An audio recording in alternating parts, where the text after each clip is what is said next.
clothes dryer that's vented incorrectly will take longer to dry your clothes, and it could create a safety hazard.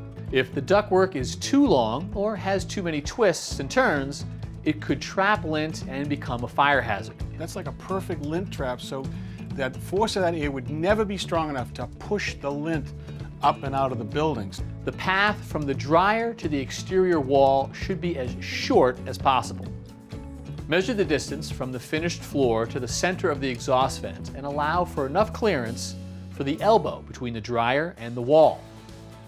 Mark the location on the exterior wall and drill a pilot hole to the outside.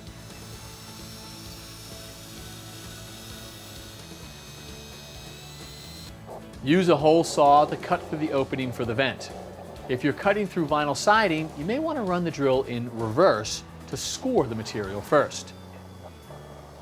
Switch the drill. Then change the direction to cut through the sheathing and finish the cut from the inside using the pilot hole to center the saw.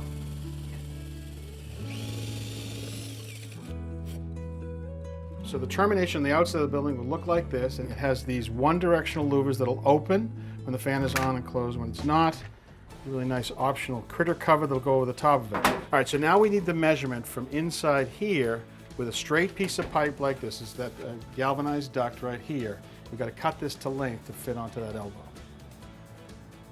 Measure the length of each section of ductwork and cut it with tin snips, allowing for overlap at each connection. We're going to seal all the connections with a foil tape, not duct tape. Okay.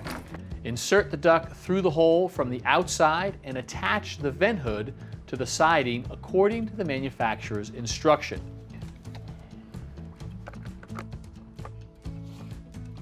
All right, let's muscle it in. Come to me a little bit more, slow.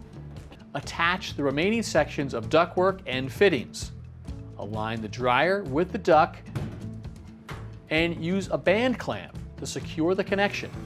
Make sure you clean the lint filter every time you run the dryer and periodically clean the ducts too. Whenever possible, you should use smooth, straight ductwork to prevent lint from building up. Never use flexible vinyl ducts like these. They can't stand up to the heat of the dryer and could cause a fire.